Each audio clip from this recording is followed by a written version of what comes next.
What would you do if you were 32 years old, stuck in a dead-end job making $19 an hour with no education, no savings, and drowning in $35,000 of debt? How would you escape? Because this isn't just one guy's story.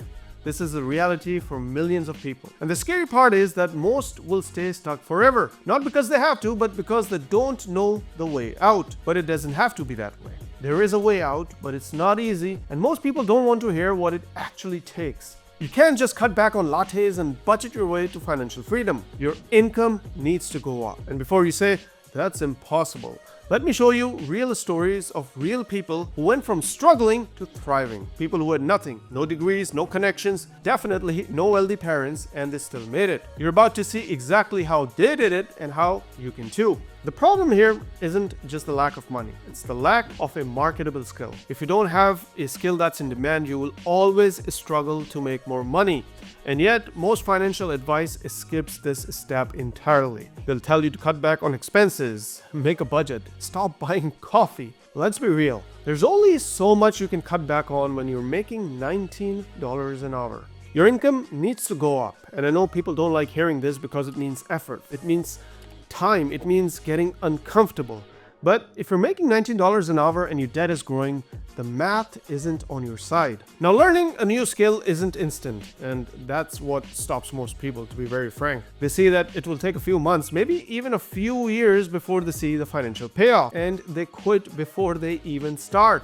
But you have to think long term. I can't stress this enough. If you're willing to suffer for a year or two to put yourself in a better position, your entire financial future can change. Anyway, I posted this gentleman's question to my audience and I want to share some of the best responses. Adam commented, "Union trade apprenticeship, plenty to choose from, and not all are back-breaking work. Great pay, great benefits, and schooling is free." This is a fantastic suggestion. No matter where you live, there's likely an apprenticeship program for electricians, plumbers, HVAC tech, welders, you name it. And the best part, you get paid while you learn the trade. And sure, you won't be making six figures overnight, but give it a few years and you will be making good money, way more than $19 an hour. Let me put this into perspective. A few months ago, I needed an electrician for a simple breaker swap at my house. It took him 20 minutes and he charged me $500. That's not a typo.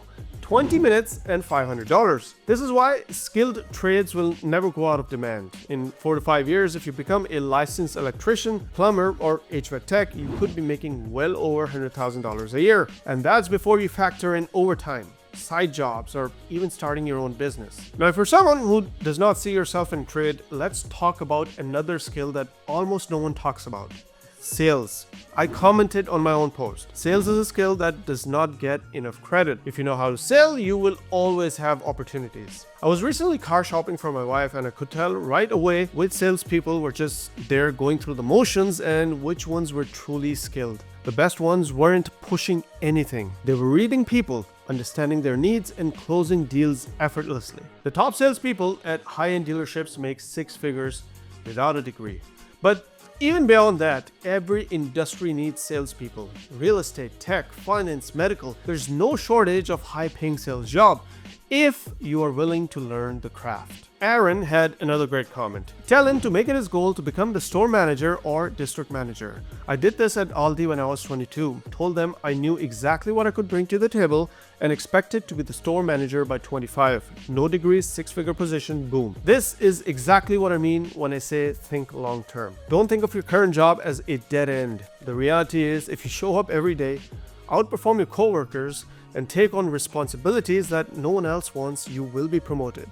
And when you start moving into management roles, the pay jumps significantly. And it's not just Aldi. Another person pointed out that Costco pays more than $19 an hour in most states. In fact, there was a recent article that said Costco clerks will soon be making $32 an hour. That's over $60,000 a year without a degree. If you can get your foot in the door and work your way up, you can turn a basic retail job into a career that pays far better than people expect. Then there's trucking. A woman commented, "Become a truck driver. Most state employment offices have grants to pay for truck driving school. Within 2 months, you are on target to make $40,000 to $50,000 a year. Live in the truck, be a relentless saver, and you can own your first home in 6 to 7 years." To be honest, $40,000 to $50,000 in trucking is on the lower end.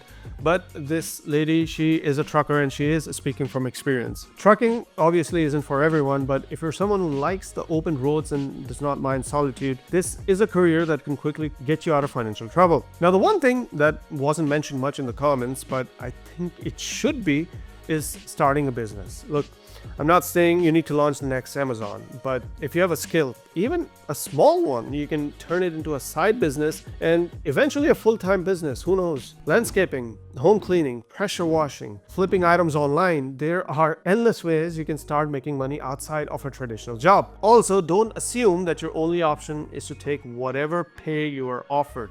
Negotiating your salary is one of the easiest ways to increase your income without learning a new skill or switching jobs. Yet, most people never even try. Why? Fear. Fear of rejection. Fear of upsetting their boss. Fear of hearing no. But employers expect you to negotiate. And if you don't, you're leaving money on the table.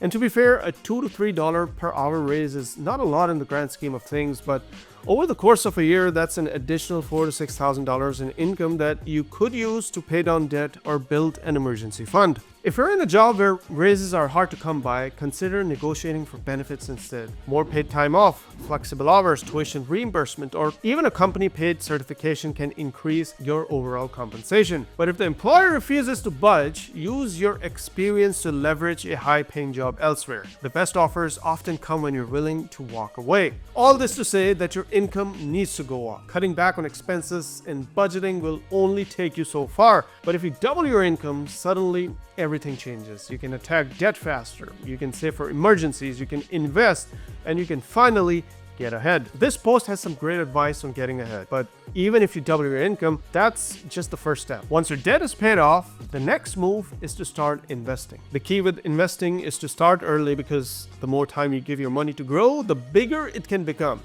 Obviously, right? That's why I tell people, even if you can only start small, just start. Once you're debt-free, investing should be your next priority. The stock market is one of the easiest ways to get started. Real estate is another great option, but I recommend waiting until your finances are more stable before you jump into real estate. Stocks require little maintenance, and you can get started with as little as $5. Opening an account with Schwab or Fidelity is very simple, and then you just need to pick the right funds. Personally, I stick to a 4-fund portfolio, which makes up to 90% of my investments, minus real estate, of course. Historically, the stock market has returned around 10% per year on average. If you run the numbers on a compound interest calculator, you'll see exactly how powerful investing can be. Now let's go back to the 32-year-old guy in this situation. Say it takes him 3 years to pay off his debt, and by then he has enough income to invest $500 a month. By the time he is 65 years old, he would have over $1 million.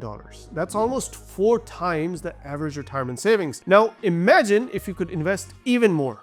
The numbers would grow significantly. I will end the video with this. Look, whether you make $19 an hour or $200 an hour, the truth is that no one is coming to save you. If you don't take action, you will stay exactly where you are. And if that scares you, good. It should scare you. You want to make more money? Then do what most people aren't willing to do. Learn a skill. Put in the work. Take a job that no one else wants. Because at the end of the day, it all comes down to one thing. How bad do you want it?